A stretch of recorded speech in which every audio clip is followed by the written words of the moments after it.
Well, we finally reached 1942, January 4th to be exact, and for the first time in a long time, Stavka's offices have finally gotten to work. But I'll get into that in a second.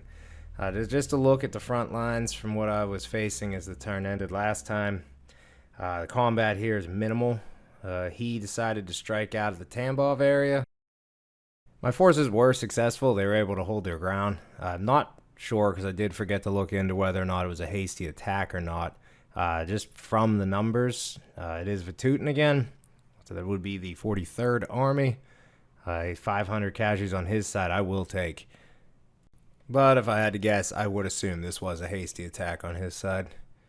So this is now 2 turns with very little action or combat to speak of for the heartland of Russia, pretty much representing the fact that our lines are both exhausted as this blizzard continues.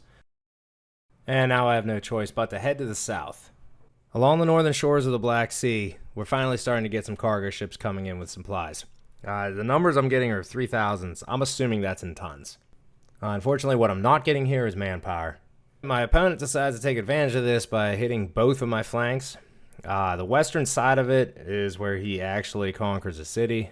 This coastal town, which is my supply depot, falls very easily. I only had 2 brigades there, so it's really not that surprising. Equally so in the east, where he rescues his cut-off division. This was to be expected. But it does appear that my maneuvering last turn was able to save the rifle division that he had isolated. So we both save ours. I wasn't really shocked about his. Was surprised to see this is the first turn in a couple weeks, I believe, where I didn't have any isolated units on my own. Regardless, though, to the east of my cop, there is another minor incursion. He crosses the river and hits a brigade, forcing it to retreat. He then withdraws back to his side of the river, where we will begin things on my side of the turn. And here we return to Stavka's offices. And as I said at the beginning of this video, some changes were made at the end of my last turn, and we'd see it immediately with the turn summary screen.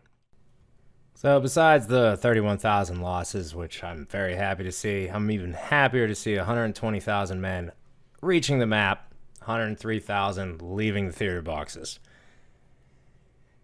So we finally did some adjustments, getting a lot of those units in there to quit refitting, and we're now seeing it reach areas where I can actually use them for future combat, although it won't be this turn.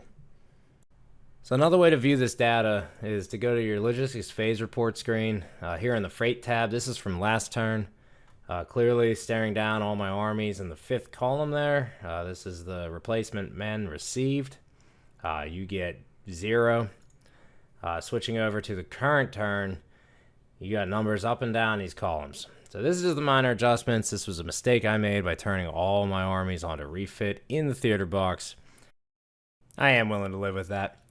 The other good news is Stavka's decided to replace the 40th Army on its own.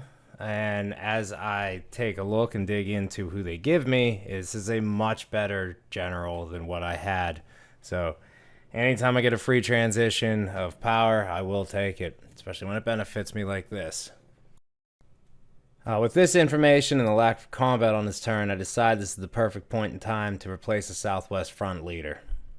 With my previous guy having an average score of 3.5, this is a much better upgrade. I do strip him from the Volkov front, and I'm not going to complain too much because the guy they give me there is better than the guy I fired. So this new redistribution of leaders is leaving me in a much better position. So now it's a matter of what I actually do with this. Being that I have 12 administrative points, I can think of nothing no better than to take these cavalry divisions and form them into my 1st Cavalry Corps that's on the map.